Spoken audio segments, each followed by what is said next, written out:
MeMonster. Chapter 286. Village? There's really a village in Africa? Aileen's voice rose in surprise. I glanced at the map on the village lord's desk and replied, "Yes, the village is named Crean. We just took down the lord." "What? It even has a lord?" It was a humanoid monster resembling a lizard. Tenzahar was his name. Aileen fell silent. Other voices began to buzz from the other side. "Ah, it's that kid again, Nu," Jane grumbled, clearly annoyed. I smirked and turned the transceiver off. "Me? It's nothing special. I used to act as a hero in the past. She was my superior. That stupid brat is only 2 years older than me. I hated how she acted all important because of her gift." Zzz. The transceiver buzzed as soon as Jane finished her sentence. "Who's living in the village?" This time it was Yunsunga's voice, not Aileen's. Jane, who didn't get along with her, frowned. I cleared my throat and replied, disguising my voice as Black Lotus. "Humans." "Are they doing okay?" "They're physically healthy. It looks like they were brainwashed, but I didn't see any signs of abuse. They think of themselves as minors who have been living here for a long time." Silence followed. Since I didn't hear any static, I guessed they'd turned off their transceiver to hold a meeting. While waiting for a response, I checked the mini-game. Half a day had passed since Latraine was chosen. Many knights congratulated her, but it was obvious how much they envied her. Latraine's physical strength improved the moment she was chosen, and she received close to 130,000 points. It was clear that Latraine's sponsor was an unprecedented magnate. The knights couldn't understand what such a rich sponsor saw in Latraine. An uneducated squire who came to the capital without a plan, a country bumpkin who would only remain a baggage carrier, that was who Latraine was in their eyes. No one knew whether Latraine was aware of the knights' dissatisfaction, but she began to turn her life around. The moment she was chosen, she set up a shrine for her sponsor in her small room and prayed before every meal. Being chosen was her dream. Now that she achieved it, her happiness knew no bounds. Things seemed to be progressing well, though she didn't really need to worship me. Watching Latraine pray before eating, I pondered. Buster Call, high rank. Using Stigma's magic power, summon from the Tower of Wish vassals who swore loyalty to Kim Hajin or his possessions. My sole active gift, Buster Call. By adding another word or two after Tower of Wish, I felt like I could use it to summon Latraine as well. For example, summon from the Tower of Wish or another dimension. "Oi, Kuang!" I called out to Kuang, who was standing silently. "Yes? You said we live in a higher dimension, right?" "Yes, compared to the mini-games dimension." "Then is it possible to summon a being from a lower dimension to a higher dimension?" I'm not sure since I haven't tried, but it could be possible. After all, you are from an upper dimension." "What's the difference between an upper dimension and a lower one?" "Simply put, higher dimensions are more stable. To people from lower dimensions, beings from higher dimensions are like gods." Stable. I was thinking about the meaning when Kuang explained further. More stable dimensions have weaker humans. The most stable dimension would be one where an individual human has the least freedom to interfere with nature. It was clear what Kuang meant. But why did I think of my original world, Earth? The Earth I lived in didn't have magic, mana, magic power, martial arts, or anything like that. Although humanity advanced technology to overcome nature, countless people died in the process. It was certainly a world where an individual human would have the least freedom to interfere with nature. I stared at Kuang suspiciously, but he only grinned. "Now then!" Tss. At that moment the transceiver buzzed again. Kuang said his time was up and disappeared. "This is Beetle. Can you hear me?" "Beetle? It's a code name. What are your plans from now?" "We plan on using the village lord as our pathfinder." "Pathfinder? Ah, got it. Let us know when you reach the next village. I have a meeting to attend now." With that, the transceiver went quiet. I looked at Tenzahar, who was tied up and dangling from a rope on the ceiling. His eyes were closed as if unconscious, but I could see his status. Nervous he might be discovered. He was pretending to be unconscious. Open your eyes, otherwise I'll kill you. 5, 4, 3. I'm awake. Tenzuhar shot his eyes open before I even reached 2. Oh, he was awake! Jane grinned and approached him. Tenzuhar made a submissive smile and rubbed his hands together. Slurp. I just woke up. Slurp. I left him dangling and spoke. Oi. Yes? Can you act as our pathfinder? Pathfinder? That's right. We have to keep going. Even if I could avoid traps with my eyesight, it likely couldn't compare to a humanoid monster who knew the area. Of course, Slurp. Tenzuhar seemed to ponder for a moment, but quickly gave an enthusiastic reply. He must have realized this was the only way he could live. It was then. How have you been, young Nim? It's Jejang Man. It's been a while. A message popped up in front of me. I stopped in TOW to pull some cards. I'm messaging you because I pulled something interesting. Hold on, let me see if I can send you the card info. What the hell? Chai Na-yoon's voice was also transmitted along with the message. The ringing sound gave me a slight headache. Look at this, young Nim. I screamed the moment I pulled it. It's the first 8-star card I pulled. A card info popped up in front of me. Infinite communication. 8-star, effective, good. Select 55 players for unlimited communication. Text and voice will be transmitted simultaneously. The receiver cannot reject communication without the 7-star card, refuse communication. The user of this card becomes immune to mental interference type effects.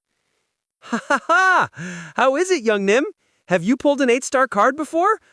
It's been a while since I quit the tower, but pulling this makes me want to go back. I have an important mission to do, too. Jeez, so loud. Wasn't she supposed to stay in the underground fortress? Why did she go to the tower? Oops, my bad. I put the sound up too high. Well, it seems she figured it out.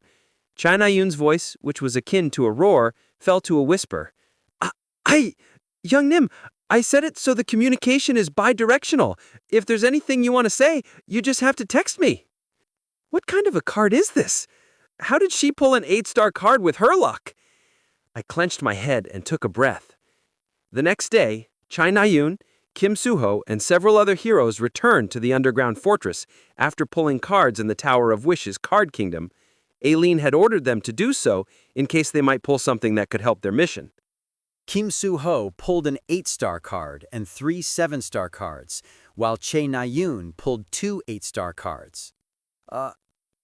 Kim Soo-ho, can you hear me? Yeah. Currently, Kim Soo-ho was suffering from Chai Na-yoon's attacks. My voice isn't loud anymore, right? Oh, yeah. Isn't this card amazing? Kim Soo-ho sighed. It is. I was slightly mad when the first 8-star card I pulled was some communication nonsense, but I love that you can't reject it. Can't you just talk? Unable to stand it any longer, Kim Soo-ho nudged Chai Na-yoon, who was standing next to him, but Chai Na-yoon remained silent and shook her head. No, I have to get used to this. It's harder to use than you think. Do what you want. Kim Soo-ho shook his head. While they were testing the cards, the command tent's door opened and Aileen walked in. She glanced at Kim Soo-ho and Chai Na-yoon before shouting loudly, "All members, come out!" Her voice carried a small portion of her spirit speech power. Immediately, all 177 members of the underground fortress walked out of their barracks in a daze. Seeing them standing in a line, Aileen said with satisfaction, "You all bought cards yesterday, right?" But replies were unenthusiastic, as most heroes present were elites who were too powerful to serve under someone else. Well, I'm sure you'll know what cards are useful. Exchange them if you need to. Anyways, the reason I called you is... Aileen put on a serious expression. To tell you that Africa has villages. Huh? Chai Na-yoon and other heroes who were busy taking out their cards all tilted their heads. Orden kidnapped humans and built villages in Africa. The association says it's to deter us from dropping nuclear bombs, but who knows? Anyways, we decided to form a reconnaissance team. The chief strategist Yi Gongmyung ordered the special task force to form a reconnaissance team to scout the outside. It's voluntary, so let me know if you want to participate. It's going to be a dangerous mission, so I'll offer the 3 7-star cards I have. I'll participate, someone shouted and raised her hand the moment Eileen finished her speech. It was Chae Na-yoon, who had recently taken a liking to dangerous missions. I'll participate too. Same here. I'll go as well. Kim Soo-ho, Shin Jong-hak, and Jin Se-young quickly followed. The reconnaissance team now had 4 people. Great. Eileen nodded contentedly. I'll be the pathfinder. Then the man who introduced himself as Rebbe spoke up. He had stayed in the underground fortress even after his mission was over, serving as a janitor. If there's one thing I'm good at, it's finding the correct path. With a smile, Belle looked back and forth between Kim Soo-ho, Shin Jong-hak, and Chae Na-yoon. On the other hand, Jin Sayak was establishing an independent path all by herself. Fuck, shit, I'm gonna burn to death. She cursed with every step as she walked through African land. She was toiling under the hot sun just to find Belle, who had cut off contact with her. She walked through the desert without any equipment. If a monster or a humanoid monster appeared, she killed them with her energy. Monsters who smelled blood then approached her, and she quickly killed them as well. Not long afterwards, humanoid monsters who smelled magic power approached her. They called themselves the Humanoid Monster Patrols, though Jin Sayak quickly dispatched them as well. Killing, walking. Killing, walking. She repeated this cycle for a long time before smelling a lingering scent in the air. It was different from the smell of blood or magic. It was the smell of a person she knew. This... sniff sniff. Like a dog, she sniffed the air in all directions. It's Belle. It was undoubtedly Belle, but it wasn't just Belle's scent she smelled. There were at least 4 more, which meant Belle had companions. What is that son of a bitch planning this time? Jin Sayak closed her eyes and sent a transmission once again. Belle, answer me! I'm in Africa! Your scent is here! What are you scheming? 1, 2, 3, 4, 5. 5 seconds later, a reply came back. Oh, you came all the way to Africa. Oh, you came all the way to Africa. I'm scouting the area with my companions right now. Companions? Yep. Kim Soo-ho, Chae Na-yoon, Shin Jong-hak, and Jin Se-young. You know all 4 of them, right? Kim Soo-ho and Shin Jong-hak. They were the 2 men Jin Sayak detested the most. Her face quickly twisted into a frown. What are you planning to do with Kim Soo-ho? Get over here now! But I can't. I'm restricted by spirit speech. I have to obey them until Orden dies. Stop fooling around, you son of a bitch. I know you can get rid of it anytime you want. Jin Sayak kept sending mental transmissions until her hair stood up. But when Jin Sayak's language began to turn bad, Belle cut off contact again, and Jin Sayak had no choice but to stomp her feet in anger. You motherfucking piece of shit! Wait till I get my hands on you! Demon Realm, Demon Merchants, Baal's Descent. There were many questions she wanted to ask, yet Belle avoided her like he'd developed a new hobby of leaving people on cliffhangers. I'll kill you. Belle, the eternal death you so wanted, I'll grant it to you personally the moment I see you again. Jin Sayak clenched her teeth and began to chase Belle's scent. Africa's blazing sun set. The scorching heat quickly disappeared, replaced by a freezing cold, and the world became shrouded in darkness. I used this opportunity to leave Kreen with Boss, Chuk Jung-young, and Tenzuhar. We planned to head to the 2nd village. We let Tenzuhar guide us. Not all humanoid monsters are loyal to Orden, Slurp. Monsters are at the root of humanoid monsters, Slurp. We instinctively desired battle and strength, Slurp. If a humanoid monster stronger than Orden appears, Orden's humanoid monsters will surely turn on him, Slurp. He insulted Orden to gain our favor. This is a secret, but I never liked Orden, Slurp. In fact, I'm on the side of humans, Slurp. I've been planning on taking Kreen's humans and escaping from Africa, Slurp. He was clearly lying, but I let him be. So, what do you want us to do about it? But Churk Jung-young seemed to think otherwise as he placed his hand on Tenzuhar's head. I just wanted you to know that there are humanoid monsters like me, Slurp. I'm looking at a humanoid monster like you right now. Stop blabbering nonsense and explain where we're going. Chuk Jung-young shot his eyes open and glared at Tenzuhar. Yes, of course. A mid-rank village called Lupaton is a little ways ahead. Lupaton's lord is Playron, a snowbird humanoid monster. Ta-ding! At that moment, Boss received a text message from Jane. Jane says she's excavating ores. Great. Premium is an excellent ore, a treasure that was only found in Africa. In fact, most ores found in Africa were rare and precious. I designed Africa to be a high-risk, high-return place. Looks like it's time to upgrade my equipment. Premium was a delicate, thin ore. Just applying it on the surface of an item could improve its toughness many times. At this rate, I wouldn't be surprised if I overgeared myself to victory. Boss looked at me somewhat enviously. I smiled, thinking it was cute. I'll make one for you too, boss. I won't decline. Make me one too, kiddo. I don't need anything grand, just shoes. There aren't many that fit my feet, and even if I find one, it quickly breaks. Chuk Jung-young asked for new equipment too, when Tenzuhar suddenly looked back at me. His lizard-like eyes sparkled. Curious, I waited for him to speak. Slurp, I'm afraid I'll be assassinated, Slurp. What? Did this lizard go mad? I'm kidding, Slurp. As Chuk Jung-young was about to smack Tenzuhar, chwa!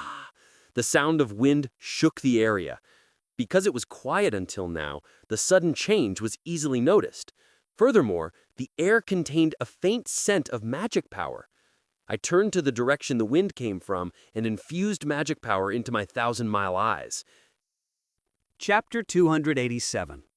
Kim Suho left the dark, stifling underground fortress and stepped onto the hot, dry African soil.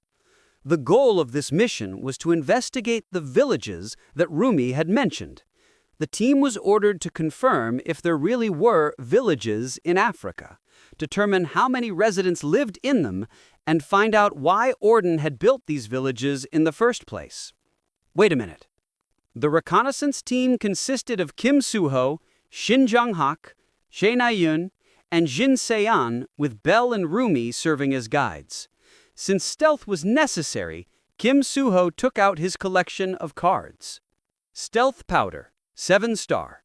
Effective, good. Powder that erases presence, 200 grams. Sprinkle this powder on your body to remove traces of physical movement. The effect lasts 24 hours per 3 grams. It was perfect for a mission as secretive as this one. Everyone, please sprinkle this on your body. Kim Suho used his card generously. The powder concealed the presence of all 6 members, and the team began their mission smoothly. Let's go. They moved in complete silence. After 4 hours of endless walking, the team arrived at a rainforest. The rainforest was vast and dense, but Bell, with Rumi's help, found the right path. The monsters in the rainforest didn't notice the heroes passing by. Hey, Kim Suho, you got the quest too, right? Kim Suho knew exactly what Chae Na-yun was talking about. Quest? Reconnaissance mission. Completion reward?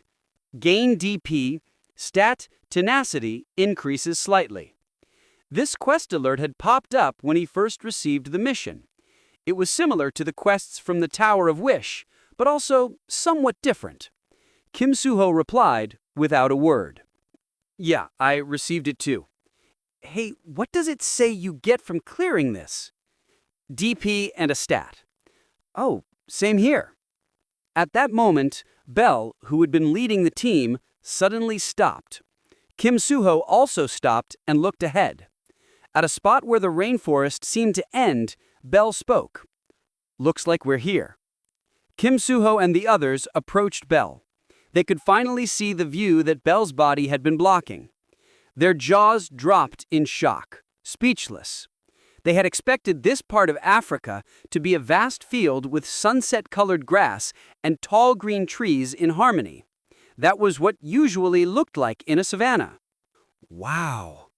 But the scenery before them was nothing like what they had expected. It was more a city than a village. Only a trace of savanna remained where tall buildings now stood in line. A 6-story building stood at the center of what seemed to be the shopping district. The downtown and residential areas were separated, and humans and humanoid monsters crowded the streets. This village is called Lupitan. It's one of Orden's biggest mid-rank villages. Most humans here have been brainwashed. The population is about 300,000 to 500,000, including humanoid monsters. So it's basically a medium-sized city. The lord of this village is a true bone-rank humanoid monster named Pleron, Rumi explained as soon as she saw the village. Mid-rank village Lupitan, Chenayun thought. If this is only mid-rank, then just how big is an upper-rank village? If this is only mid-rank, then just how big is an upper-rank village? Chenayun said out loud. Upper-rank villages aren't big. They're actually laboratories where Orden scientists transform humans into humanoid monsters. What? Laboratories? Yes, because Orden has brainwashed these people. They all want to become residents of a high-rank village. However, to become one, they have to first increase their rank through self-cultivation. But when they actually arrive at a high-rank village, they immediately become material for a humanoid monster. Just as Rumi was about to continue, a boiling, vicious hostility descended upon them. I finally found you. The team turned toward the voice. You son of a... There was only a single figure in the spotless African sky. It was Jin Sayuk. She glared at Belle and Rumi with blazing anger. Belle gulped, and Rumi quickly hid behind Chenayun and Jin Sean.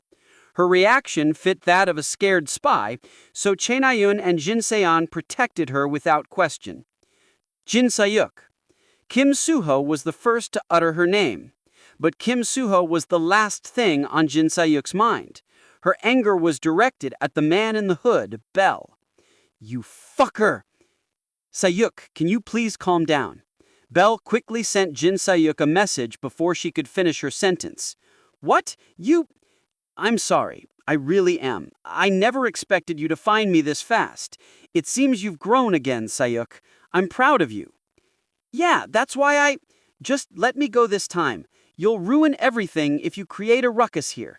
Can't you see Chenayun and Kim Suho are here? Bullshit. Jin Sayuk's anger was like an erupting volcano. Belle, left with no other choice, dragged Kim Hajin into the conversation. Chenayun here has a history with Kim Hajin. Some of what she knows doesn't match what you know. What? You think Kim Hajin is your servant, right? But Chenayun's memories tell a different story. You do know the name of the skill I learned at the Tower of Wish, huh? Belle had learned an ultimate skill called Sea of Memories. This skill allowed him to explore other people's memories while they were asleep or unconscious. Belle had looked into many people's memories during his stay at the underground fortress. Chenayun was one of his easiest targets. Her memories were filled with emotions and trauma that could not be overlooked. Sayuk, it's possible that Kim Hajin is lying. You have to make sure he isn't, don't you? Plus, aren't you curious what kind of emotions and memories Chenayun has about Kim Hajin? I bet you'd be surprised if you knew. She was indeed curious about Chenayun's memories. What about them made Belle so confident? Just act like you don't know us, Sayuk. Can't you tell from the fact that Rumi is here that we're doing all of this for you? Jin Sayuk decided to let Belle trick him just this once. Kim Suho, you bastard, I've been looking for you for a long time. She pretended that Kim Suho was her target all along, but she sounded awkward, and even Kim Suho seemed confused by the sudden change in her demeanor. Me? Yes, you traitor! You goddamn traitor! I've been looking for you, Kim Suho, you son of a bitch, you unloyal dog, brainless bull. You turtle look-alike, rodent eater, you're so dead! Though she sounded a bit strange, Jin Sayuk's anger was real. Kim Suho clutched Mistletoe and glared at Jin Sayuk. Okay, but maybe try to hold it in. We're right next to Orden's village. If we fight here, then we'd all What is that bitch saying? Kim Suho tried to appease Jin Sahuk, but one particular member of his team couldn't possibly ignore Jin Sahuk's insults. With a face twisted in anger like a troll, Chae Nayun stepped forward to confront Jin Sahuk. "Who the hell are you? Where did this crazy bitch come from?" "What? What did you say, vermin?" "You're the vermin." Chae Nayun and Jin Sahuk scowled at each other, sparks flying as their gazes met. The unstoppable staring contest was about to begin. It was then. "What are you doing here?" Suddenly, a man appeared from behind the bushes. Everyone turned their attention to him. No one knew who he was, not even Belle or Rumi. This man, who seemed to be in his 30s, held a basket in one hand and a sharp sickle in the other. He seemed to be a resident of the village. The man, already brainwashed by the humanoid monsters, stared blankly at Kim Suho before taking a step back. "Are you people outsiders?" The way he grabbed his smartwatch made it obvious he intended to report them to the authorities. Everyone nervously exchanged glances. Finally, Rumi spoke. "No, we're also from the village." "Village?" "Yes, Lupaton. We came out to gather some crops and a fight broke out among us." Still in doubt, the man asked, "What kind of crop?" "Laurel." Laurel was a useful crop that could be made into medicinal pills or used in forging weapons. It was one of the plants that only grew in Africa. So you are Lupaton's residents." The man smiled and hung his sickle around his waist. "You should stop fighting and leave. This is a dangerous area. It's under strict watch because Sacred Bone Lord Tigress is scheduled to visit in a week. If you get caught by the police, you could be put in jail." "Ah, I see. Let's go together then." Rumi and Belle followed the man first. "Chae Nayun, let's go." Kim Suho grabbed Chae Nayun by the wrist and pulled her. "Jin Sahuk, we haven't seen each other since Akarina, huh? I see you're acquainted with Kim Suho as well." "Stop talking to me." Shinjong Hak and Jin Sahuk walked awkwardly together. And lastly, Jin Seon whispered on the radio from the back. "We found a village called Lupaton. We'll head inside." "Inside?" "Yes, the situation has deviated from our initial plan. But it seems people here don't suspect us because the village population is high. However, all the residents have already been brainwashed by Orden." "Brainwashed?" Okay. But keep the reports coming. Also, send me some photos." "Yes, if anything happens, I'll send you a request for help." Jin Seon continued to walk, her eyes fixed on Jin Sahuk. I faced the direction the wind came from and released 1,000-mile eyes. My field of vision extended instantly to the point where the magic power had started. In the distance, I saw an insect the size of my hand. What's that? The insect was glowing gold. It was a dragonfly, flapping 2 pairs of golden wings, scurrying away in a hurry. "It's a gold dragonfly?" "Slurp, gold dragonfly?" Tenzuhar's eyes widened. "Do you know what that is?" "Flurp, of course." As Tenzuhar nodded, the dragonfly was already coming near us. It was as fast as Kuru, but I activated bullet time and used pinnacle rank instant acceleration to catch it.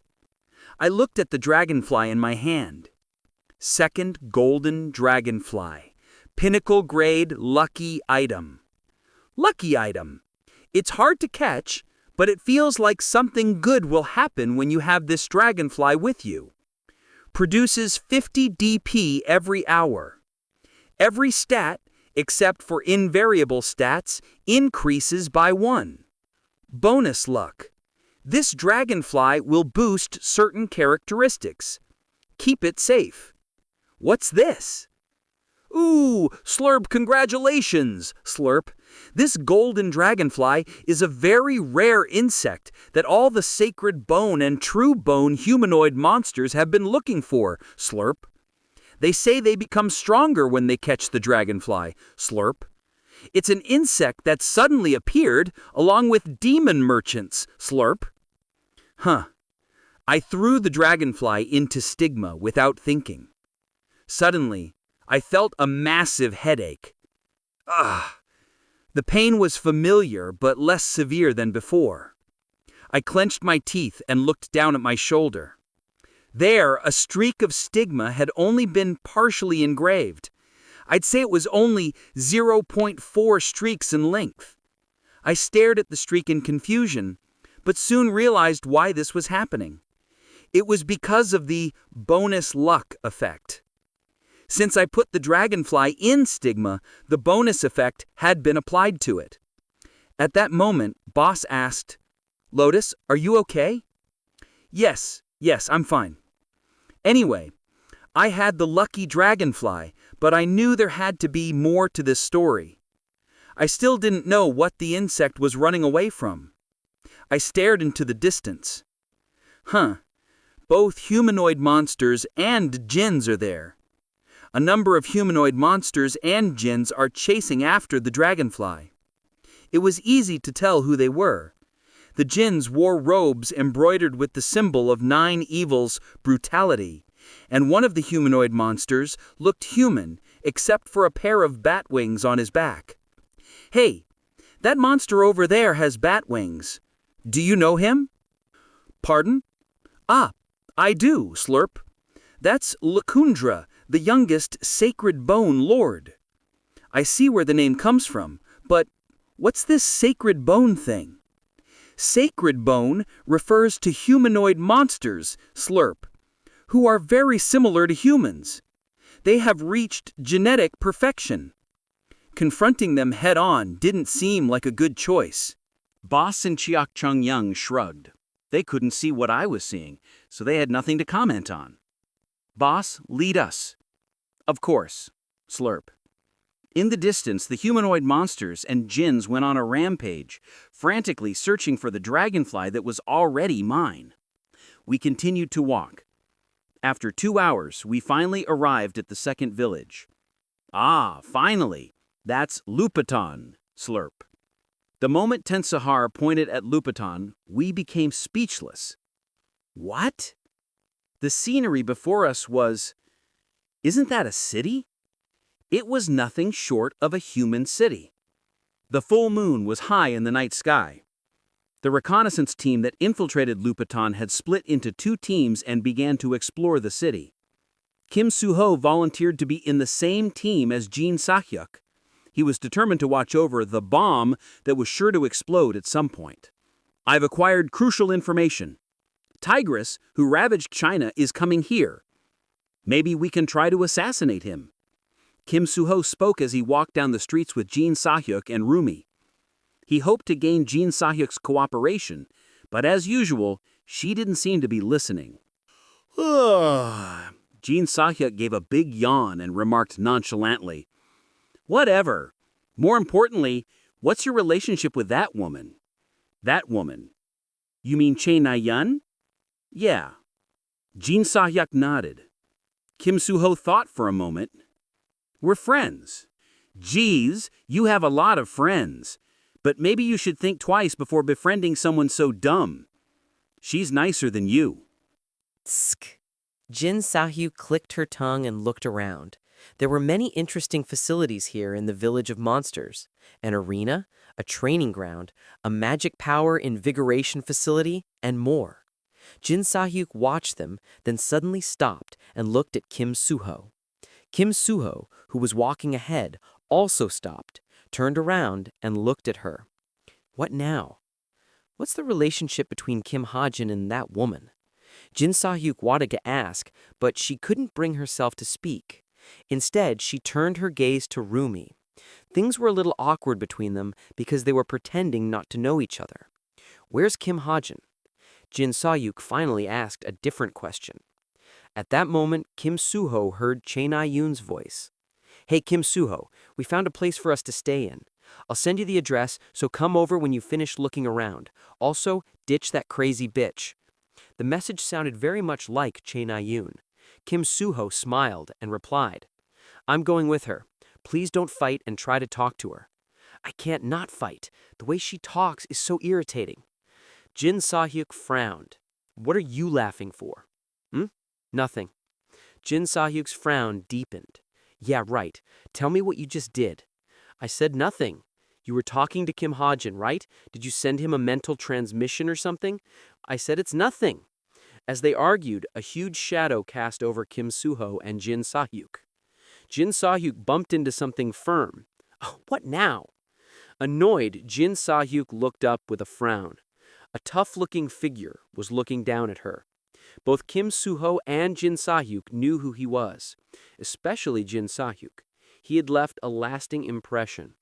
Kurr. He growled like a beast. Jin Sahyuk and Rumi widened their eyes and looked up at the man, Chek Jong. With a sigh, Chek Jong asked, Why are you here? He had met all three of them before. His relationship with Rumi was especially complicated, and he looked at her somewhat faintly. Chapter 288.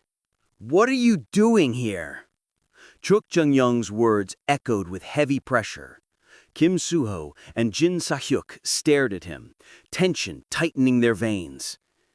Chuk Jung-young pointed at Kim Suho, then at Jin Sahyuk. He pretended not to see Rumi. I've seen you in the tower. And you? You managed to escape. So what? Jin Sahyuk replied. Her usual dignity was gone, replaced by a slight tremble. It wasn't fear, just wariness. The man before her was difficult to handle. Jin Sahyuk had fought Chuk Jung-young before and realized he had achieved absolute physical perfection.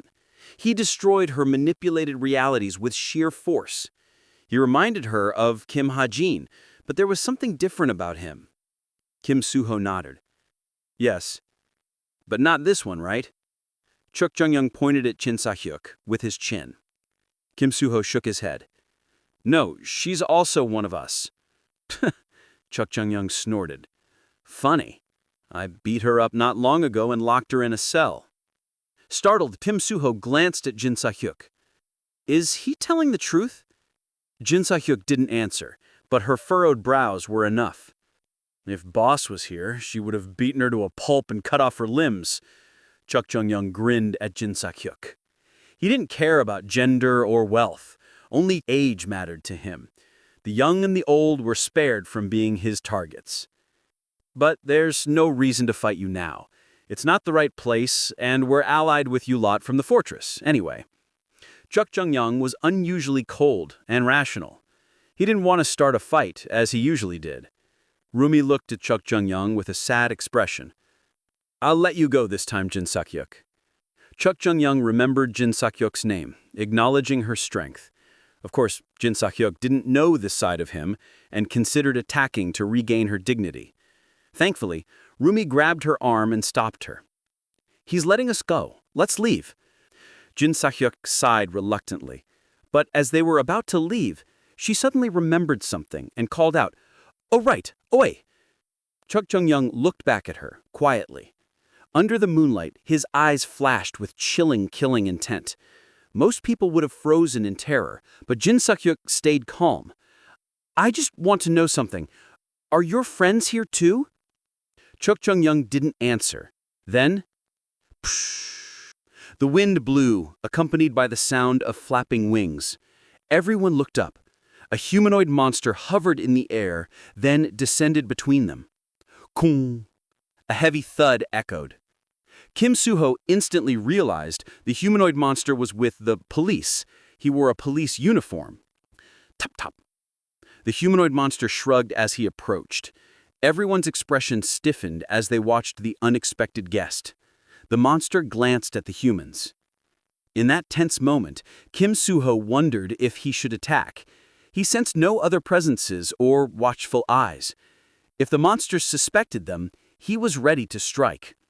As Kim Soo-ho put his hand on Mistletoe, "From 1 a.m. to 6 a.m., only humanoid monsters may stay outside.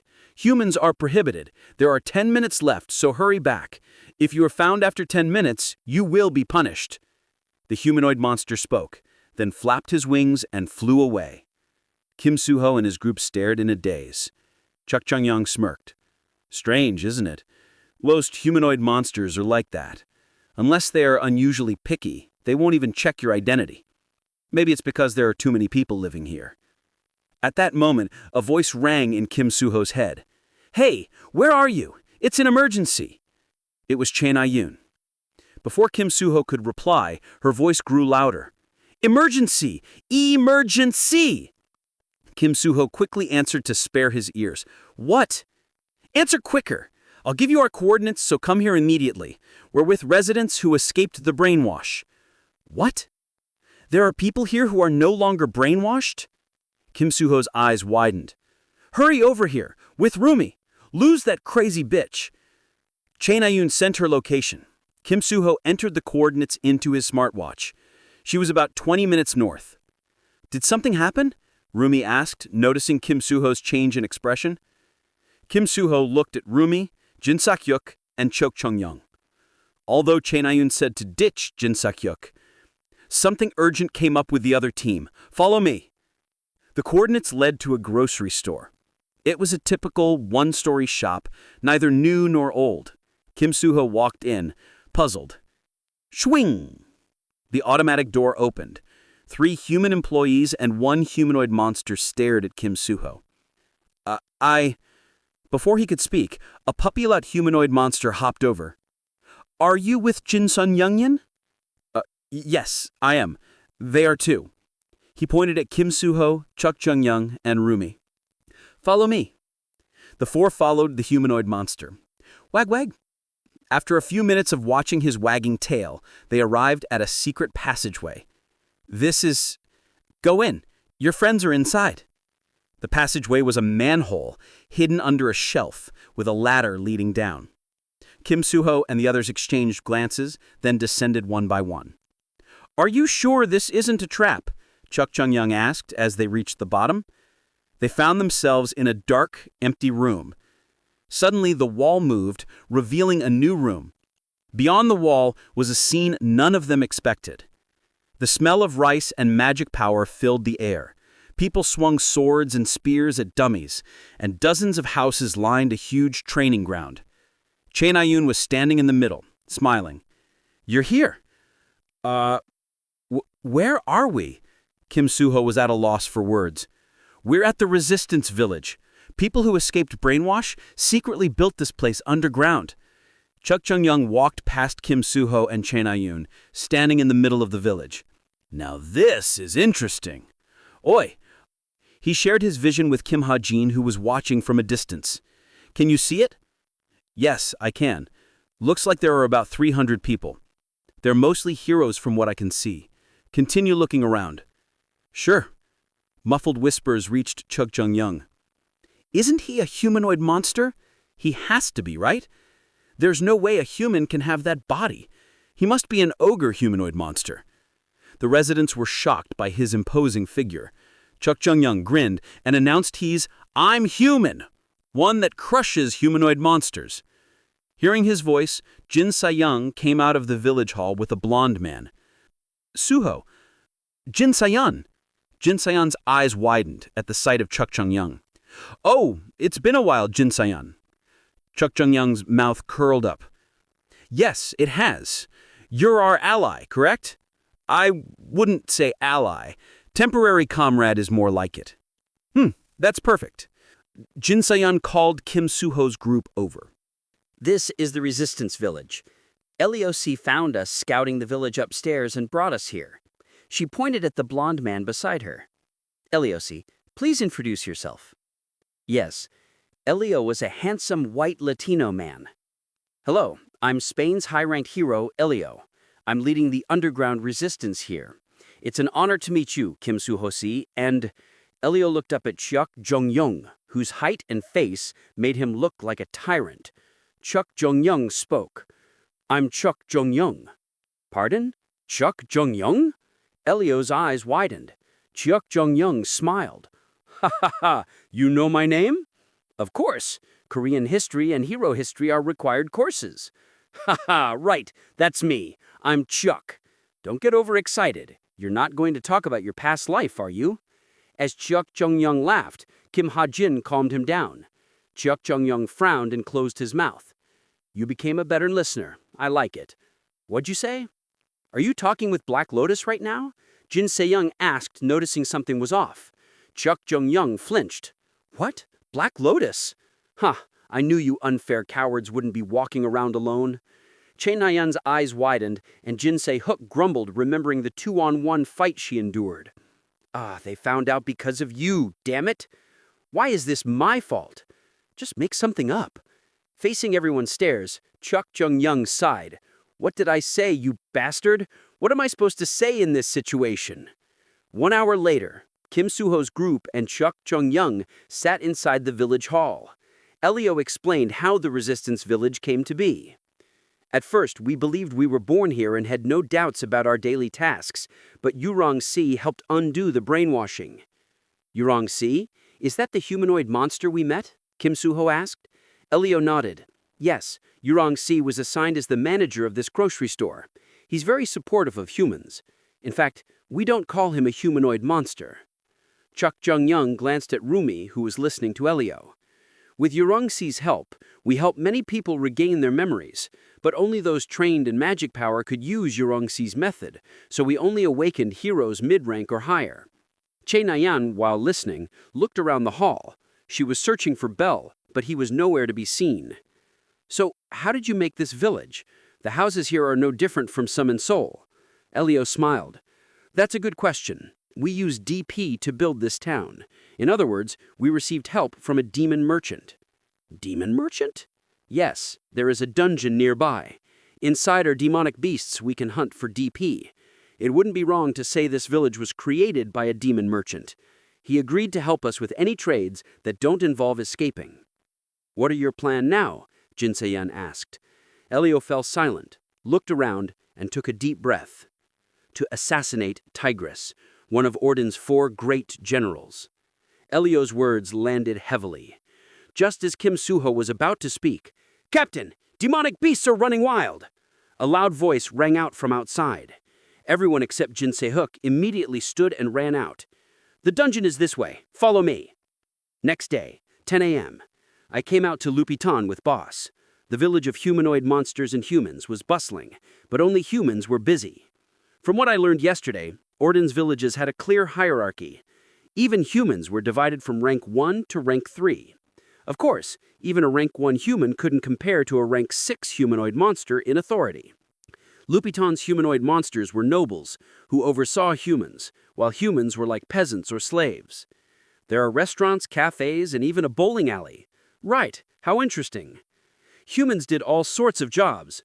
Harvesting crops, mining ores, working as chefs, selling smartwatches developed by humanoid monsters, and more. The brainwashed citizens lived as if it were normal. Hajin, it's immediate judgment. Boss pointed into the distance. As I looked, crack, a humanoid monster resembling a crocodile chopped off a human's head. Immediate judgment. Humanoid monsters assigned as the managers by the village lord could hand out immediate judgment to humans. The punishment was always death. This is kind of what I expected from them, but not so much at the same time. I agree. Ding. At that moment, Jane sent a message. Hajin, I finished collecting premions. What should I do now? Jane was currently acting as the dictator of Creon. Disguised as Tenjahar, she had ordered his servants to gather gems and ores from the deepest mine. I replied, come to Lupiton. Jane had to see and touch a target to use her gift of disguise. Since Lupiton had many high-ranking humanoid monsters, it was the perfect place for her to disguise herself as someone more authoritative than Tenjahar. Okay, I'll be there as soon as I can. Slurp. What will we do now, boss? Slurp. Tenjahar asked me. He had grown used to calling me boss. Jung wants to kill Tigress, but... Tigress? Tenjahar's face paled. Duke Tigress? Slurp. Yeah. Have you seen him before? No, not at all. He'll kill me if I do. Slurp, slurp. Tenjahar became tongue-tied. I put my hand in his mouth and untied it myself. Thank you, slurp. Honestly, I was curious about Tigress. He caused chaos in China and escaped unhurt. Rumor said he was stronger than Cheju Chal. I'd have to see for myself. Boss, let's deal with the village lord first. Village lord? Yes, we'll take over this city just like we did in Creon. That was why I called Jane. Her gift was perfect for a bloodless victory. Oi, Tenjahar. Yes, Slurp? Are you acquainted with Plurone? Tenjahar hesitated. Slurp, slurp. I waited, but its slurping got annoying. You don't want to talk? Slurp, you see, we have a senior-junior relationship. Senior-junior relationship? What's that? Tenjahar scratched his head, embarrassed. Slurp, in the Humanoid Monster Academy, Pilrone was my junior and I was his senior. What? Boss and I were speechless. Slurp, but genetic differences are impossible to overcome, Slurp. Although I was a rank 1 humanoid monster in theory, Pilrone, whose origin is a mythical snowbird monster, quickly surpassed me, Slurp. Tenjahar seemed embarrassed that his junior surpassed him, but we didn't care about that. What caught our attention was one thing he said. What the hell do you mean by the Academy? Chapter 289. After 12 hours of fierce battle against the demonic beasts, the reconnaissance team returned to the underground village. Every day, members of the resistance had to participate in such grueling fights. Although the use of magic power had to be restrained, the younger generation of heroes, including Kim Soo-ho and Chae Na-eun, could stand against demonic beasts even without magic. The fight had lasted half a day simply because there were too many demonic beasts. Even though the battle was over, rest was not an option. As soon as the team returned to the village hall, Jin Se-yeon connected Elio to Aileen over the radio. For the next 3 hours, Elio explained to Aileen the plan they had named the Tigress Assassination Mission. The mission was summarized as follows. Tigress was scheduled to visit Lupitan this Friday. Tigress was one of the most notable sacred bone humanoid monsters, influential in the central political system and the head of several monster factions. By assassinating Tigress, who controlled the entire eastern region of Orden's kingdom, including both Lupitan and Creon, they could create tremendous confusion among the monsters. The resistance planned to take advantage of this chaos to either escape Africa or revolt against Orden. However, since Elio's plan was still in its early stages and had many gaps, Yi Gongyang joined the conversation, and together they began planning the mission in detail. They finished at 1 o'clock in the morning, and only then was the reconnaissance team finally able to rest. Chua! Whew! Whew! This is great! Chae Na-eun sighed contentedly, sounding like an old man. If possible, she wanted to stay here forever. Unfortunately, the mission would resume tomorrow. Chae Na-eun stretched and got up, feeling a warm, languid comfort. The water here feels so much better for some reason. She walked unsteadily back to the changing room. She put her clothes back on, ready to return to her room. But just as she was about to leave the hot spring, she noticed a mirror hanging on the wall. Chae Na-eun stood in front of it. Her hair, which had been short during her cube years, was now long and wet. It's so bothersome. Chae Na-eun clicked her tongue. Long hair was nothing but a burden during fights. In the most recent battle, her hair had poked her eyes countless times. Determined, Chae Na-eun gathered magic power around her hand and cut her hair. The detached lump brushed her arm as it fell to the ground. She cleaned up the mess and left the hot spring. It was then that she heard a small voice. "Belle, where are you?" After the refreshing bath, her senses were heightened, and even the smallest sound couldn't escape her ears. With a small frown, Chain Ayun quietly walked toward the source of the voice, using her specialty, superior stealth technique that both Yu Si-hook and Heinkes had praised her for. "Where the hell did you disappear to?" Jin Si-hak whispered to someone over a walkie-talkie. Just seeing her put Chain Ayun in a bad mood. That crazy woman. Chain Ayun turned to leave, but a thought crossed her mind. She stopped and hid where she could hear Jin Si-hak. "You blocked mental transmission again. Where did you go?" Jin Si-hak was speaking into the walkie-talkie assigned to her. Her face was red with anger, but the way she tried to keep her voice down was almost comical. "I'm in the middle of a humanoid monster village. If I use any strange techniques like mental transmission, I'd be discovered right away. I had no choice but to block it." "Belle, don't make me mad and explain." "Belle? Who is Belle?" "Why did you go into the village?" "That's none of your concern.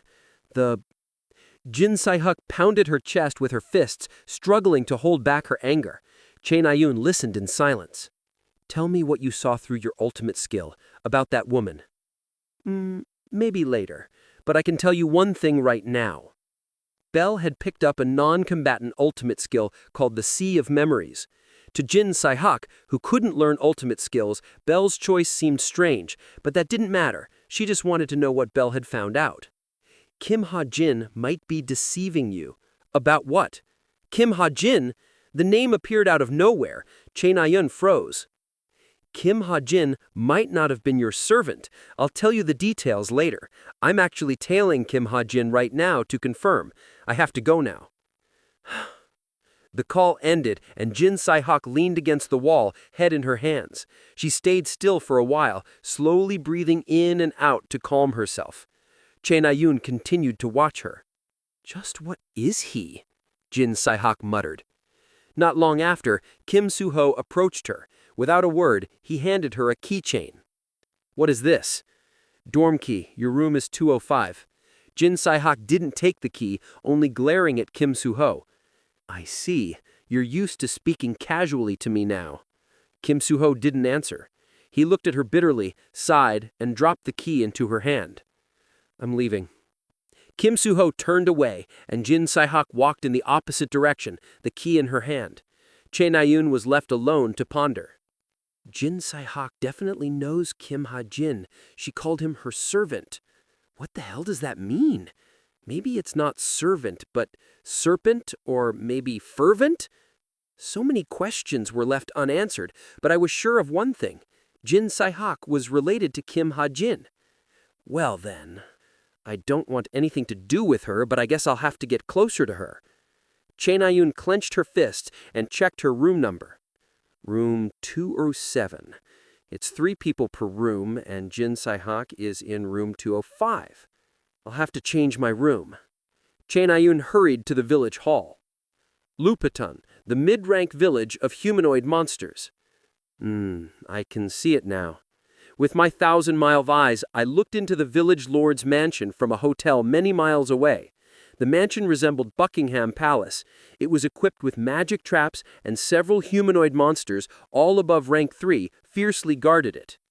What kind of monster is the lord? What does he look like? Jane asked with a smirk. She and Khalifa had arrived 3 hours ago. Khalifa left right away to take Tenzuhar back to Korean. I wasn't worried about Tenzuhar because he valued his life and was smart enough not to do anything rash with Droon, Yu Si-hook, and the other Chameleon Troop members. I wonder. I searched for the most private and safest place in the mansion. A big, fancy room in the heart of the mansion. That was where the humanoid monster thought to be Playeron was. He just looks like a human with wings. Pale skin, wings made of ice. Is the Lord a boy or a girl? It's a she. Looks like the Lord is a woman. Is she pretty? Why does that matter? I frowned at Jane's odd question. Jane smirked. You know I had to be a lizard for the past day. I'd much rather transform into a pretty humanoid monster. Well, about that. I looked at Plaren again. You won't have to worry this time. Plaren, who inherited the genes of a snowbird, was undoubtedly beautiful. She looked completely human except for her pointy ears, and her refined facial structure matched her pale skin perfectly. That's a relief. Jane smiled mischievously and turned her gaze to Boss. Boss was staring into space, muttering something. She was probably exchanging messages with someone through the Tower of Wishes system. Ever since the tower opened to the public, players could use the system anywhere, even outside the tower. I called Boss. Boss? Coom, I was talking to Wicked. Boss glanced at me and let out a dry cough. We strike when it's dark. Our plan is simple. We go in, we capture Plaren, then Jane will disguise as Plaren. Quietly and gracefully, like always. We nodded at Boss. We strike when it's dark. Meanwhile, Belle hid in the air. We strike when it's dark. Our plan is simple. We go in, we capture Plaren, then Jane will disguise as Plaren. Belle looked at Yebyol. She had matured into a beautiful woman. He remembered when she was just a cute, pitiful girl. Belle let out a heavy sigh. Byol had changed only because of the man standing next to her. She had found a friend she could rely on. But Byol, Belle muttered. He's not... Kim Hajin. His memories were disconnected from this world. Perhaps Kim Hajin was similar to himself. He can't be with you. He was destined to leave her someday. The pain Byul would feel from parting with Kim Hajin might even be greater than the pain she felt when she lost that man she considered her parent. Belle, too, recalled the time he killed his best friend with his own hands. Even now, the pain was unbearable. But Belle, who had lived through the past generations over and over again for hundreds of years, knew that eternal death was 1,000 times better than eternal life. Belle could not die. This was true in reality, in different dimensions, and in the Tower of Wish. His body would simply scatter and turn into magic power, soon reconstructing itself into a new body. For this reason, Belle was never afraid of death. Belle stared at Kim Hajin. In truth, he had always considered Kim Hajin worthless. As he confirmed in the Tower of Wish, Kim Hajin did not possess the ability to kill Belle, and more importantly, he had been ruining Yebyol, whom he considered his masterpiece. But the glimpse of Kim Hajin's memories that Belle saw through Sea of Memories showed a world completely different from the one they were in now. I guess I have no choice. I finally made a decision. I'll have to take him with me. Belle felt the need to explore Kim Hajin's memories in detail. He had managed to look into Kim Hajin's memories for only 1 minute, far less than he needed. He would need at least a week to figure out everything about Kim Hajin. And to spend a week together, he had no choice but to kidnap Kim Hajin. Whoosh! At that moment, a gust of wind blew past him. Belle let himself be carried by the wind. Soon his body turned to dust and scattered in the air. Chapter 290. England, Buckingham Palace. Buckingham Palace's most famous guest, Ah-Hae-in, stood by the window, gazing out at the scenery. She appeared calm, as always, but there was something different about her today. The number of stars on her robe had increased to a glorious 9. Last week, she was promoted to a 9-star magician. Her ability to summon 3 of the 4 cardinal guardians had earned her this honor. Only 30 people in history had ever reached the 9-star realm. As such, Ah-Hae-in felt the world looked a little different now. She immersed herself in England's beauty, lost in thought. Tack, tack. At that moment, a child skipped over to Ah-Hae-in. Evandel glanced up at her curiously, then mimicked her solemn expression. The 2 magicians stood side by side, staring out the window. Rachel, who had brought Evandel here, smiled and tried hard to hold back her laughter. It's promotion, not portion. Also, you don't need to congratulate me. You'll become one too soon enough. Eh? Me too? Evandel's eyes widened. Ah Hei-in smiled gently. Yes, you're already at the 8-star level. The quality of Evandel's summons matched those of an 8-star magician, but the sheer number of her summons easily put her at the 9-star realm. It wouldn't be long before the quality of her summons reached the 9-star level as well. With enough time, even the 10-star realm might not be out of reach. Oh, thank you. Evandel bowed. Having watched Evandel's growth, Ah Hei-in found her adorable, but she was also worried. The outside world was dark, cruel, and full of schemers. Ah Hei-in wondered if such an innocent child could endure it. Evandel. Yes? But time could not be defied. Even the clearest water would muddy as time passed, and a generational shift was inevitable. A time would come when Evandel would have to reveal her overwhelming power to the world, and when that happened, countless adults would try to use her for their own benefit. It's time for training. Ah Hei-in decided to prepare Evandel for that inevitable day. Train? Evandel spoke nervously, her pronunciation a bit off due to her missing front teeth. Yep. Ah Hei-in smiled. Evandel, it's time to create your domain. To protect, one has to become stronger. Connections and fortune weren't enough. One needed absolute strength to tower over all adversaries. Domain? Evandel tilted her head. Yes, domain. Most magicians possessed their own workshop, no matter how weak they were. A workshop was a fortress where they could develop their magic and keep outsiders away. As magicians' research happened inside their workshop, they often had to fight off intruders. Ah Hei-in had experienced countless battles before reaching the 8-star realm. But a workshop wasn't enough for Evandel. Even the higher-level concept of a stronghold couldn't contain her talents. Above a stronghold was a domain, a concept no magician, not even Ah Hei-in or the 9 stars Jin, had achieved. It's going to take a long time, and you won't be able to meet anyone during it.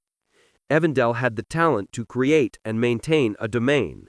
But because this technique placed one's surroundings under their command, she'd need to stay in that place alone for a long time.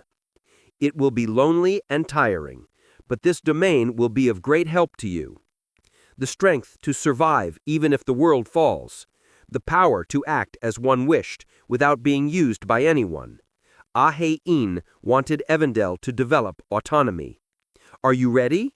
With these words, Ah Hei-in turned around.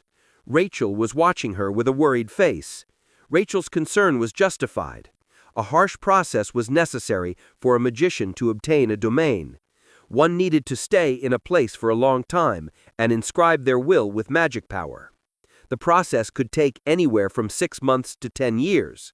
But Ah Hei-in smiled. Don't worry, Evandel's a stronger kid than you think. She looked down at Evandel, who was deep in thought. The image of Fenrir whimpering in pain from Toji's attack surfaced in her mind. Although Fenrir was now fully healed, Evandel had been deeply hurt. It was the first time she felt powerless. Had she been stronger, neither Fenrir nor her other summons would have been hurt. Evandel raised her head, her eyes filled with determination. I want to get stronger. Good. But before then, Evandel stuttered. I want to see Hajin. Africa, mid-rank village, Lupaton. The sun set, and darkness descended on the village. The human residents had all returned to their homes as curfew began. In other words, it was time for us to invade the Lord's residence. Get ready. Jane and I prepared ourselves at Boss's command. Boss would infiltrate the Lord's residence as a shadow. I would use my pinnacle rank instant acceleration to burst in, and Jane would disguise herself as a humanoid monster to enter through the front door. We're ready. Just as we were about to start our plan, diddling! I received a video call on my smartwatch. Oh, it's Evandel. I would have ignored it if it was Kim Soo-ho or Yoo Yun-hae, but Evandel was different. I asked Boss for a moment and picked up the call. Hajin. Evandel's smiling face appeared on the screen. Yeah, what's up? I smiled back. Evandel giggled. I wanted to see you. Suddenly? What happened? I'd been calling or texting her at least once a day, and before coming to Africa, I often visited her with Spartan. No reason. Did something happen? I noticed a heaviness in Evandel's expression. Well, Evandel hesitated, then lowered her head. I don't think I'll be able to see you for a long time. My heart sank at her words. It was the first time I'd been so flustered in the past year. I quickly asked, Why? Oh, I decided to create a domain with Master. Domain. Thankfully, it wasn't anything life-threatening. I quickly understood what she meant. A magician's domain. Just like in the original novel, Evandel was trying to create a domain of her own. Yes, so I won't be able to see you. I hear the power of the domain will lessen if someone enters it during its construction. Don't worry about that. We can meet whenever. The basis of my Black Lotus uniform's presence isolation effect was naturalness. Not only did it erase the wearer's presence, but it also erased all trace of their existence. Since not even Che Nayun's supernatural intuition could see through it, it shouldn't affect Evandel's domain either. Eh? Evandel tilted her head. Don't worry about not being able to see me and work hard at creating your domain. Make it pretty and strong. I'll come by often. Really? Evandel looked surprised, which is understandable considering how difficult this decision must have been for her.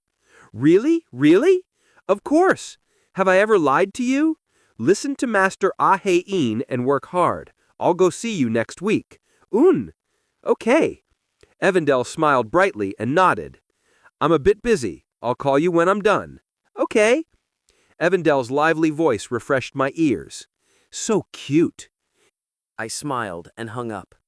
Boss and Jane's gazes were a bit bothersome, but I ignored them with a cough. All right, let's go. You sure are close to her. Boss's voice carried a hint of jealousy. She's a kid. Anyways, let's get going. 10 minutes later. I entered the residence first, and the shadified boss entered after me. Since Jane would walk in casually later, the two of us made our move first.